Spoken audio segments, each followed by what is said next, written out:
आज दुनिया भर में फैले तिब्बती समुदाय के लोग तिब्बत अपराइजिंग डे मना रहे हैं। आखिर क्या हुआ था 10 मार्च के दिन कि ये लोग इस दिन को इतनी शिद्दत से मनाते हैं। 10 मार्च 1959 का दिन भारत और तिब्बत दोनों के इतिहास में एक महत्वपूर्ण स्थान रखता है। 10 मार्च 1959 के दिन कुछ ऐसा हुआ था कि भारत और चीन युद्ध की भूमि पर आमने सामने आ गए थे। देखिए इतिहास को हमारी इस खास रिपोर्ट में। 10 मार्च 1959 को तिब्बत की राजधानी ल्हासा में चीन की नीतियों के खिलाफ विद्रोह शुरू हुआ। हालांकि चीन एक दशक पहले अक्टूबर 1950 से ही तिब्बत को अपने कब्जे में लेना शुरू कर चुका था। शुरुआत में तिब्बत की सरकार भी चीन के दबाव में झुक गई थी। एक संधि हुई जिसमें कहा गया कि तिब्बत के भीतरी मसले देश के आध्यात्मिक नेता दलाई लामा के अधीन रहेंगे।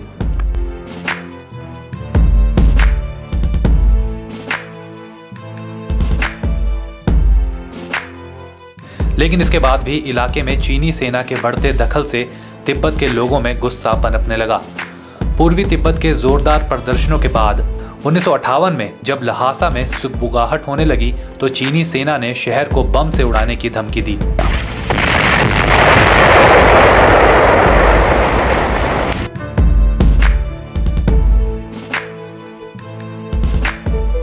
मार्च 1959 में एक बार फिर ल्हासा में विद्रोह शुरू हो गया। ऐसी खबर आई कि चीनी सेना दलाई लामा को अगवा कर बीजिंग ले जाना चाहती है। ये खबर आते ही 10 मार्च को 30,000 लोग दलाई लामा के महल के बाहर जमा हो गए। चीनी सेना को भीतर घुसने से रोकने के लिए लोगों ने इंसानी दीवार बना दी। 17 मार्च को चीनी सेना ने दलाई लामा के महल के बाहर तोपखाना और मशीन गनें तैनात कर दी। 2 दिन बाद चीनी सेना ने हजारों महिलाओं और पुरुषों को पीटना शुरू कर दिया। दलाई लामा के अंगरक्षकों को मार दिया गया। ल्हासा के कई ऐतिहासिक केंद्र रौंद दिए गए। लेकिन जब चीनी सेना महल के भीतर पहुंची तब तक 23 साल के दलाई लामा वहां से भाग चुके थे।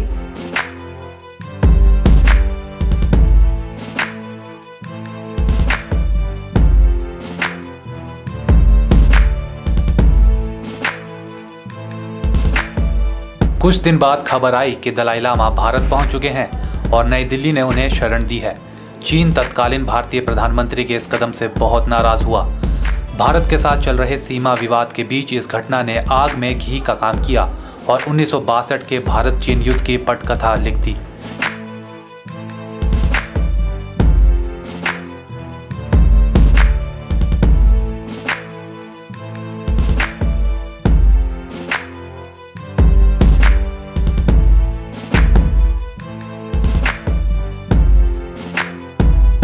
दलाई लामा आज भी भारत में रहते हैं।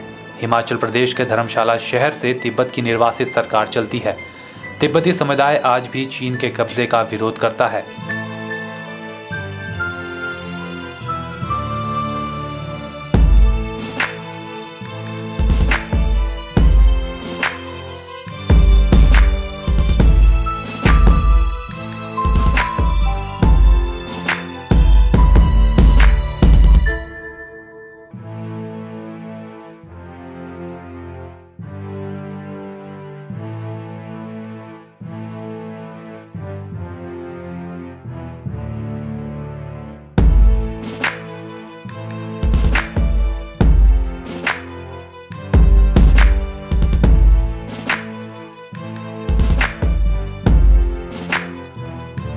उन्नीस में इसी दिन ल्हासा में हजारों तिब्बतियों ने चीन की सत्ता के खिलाफ विद्रोह कर दिया था।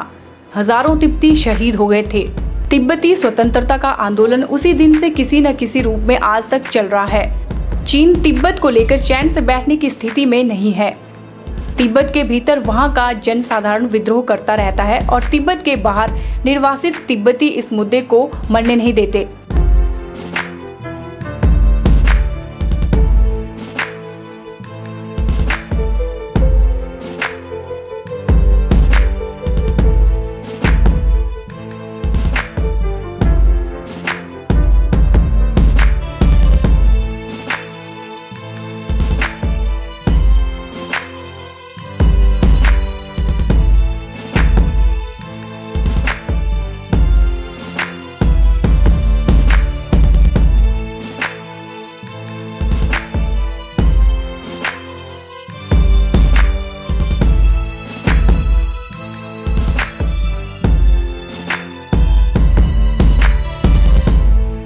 ऐसा माना जाता है कि इस आंदोलन की बहुत बड़ी ऊर्जा दलाई लामा से प्राप्त होती है।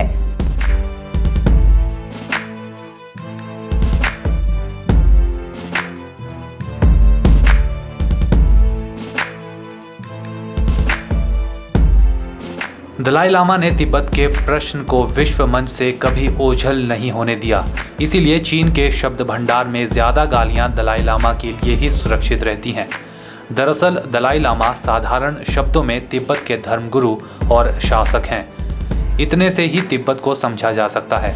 यही कारण है कि 1959 में जब चीन की सेना ने ल्हासा पर पूरी तरह कब्जा कर लिया था, तब चीन के राष्ट्रपति माओ ने चीनी सेना से पूछा था कि दलाई लामा कहाँ हैं।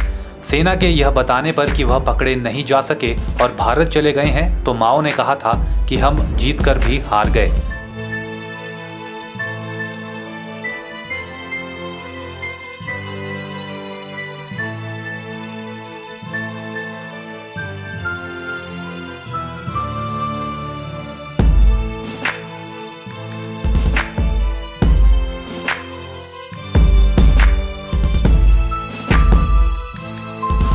ब्यूरो रिपोर्ट के चैनल।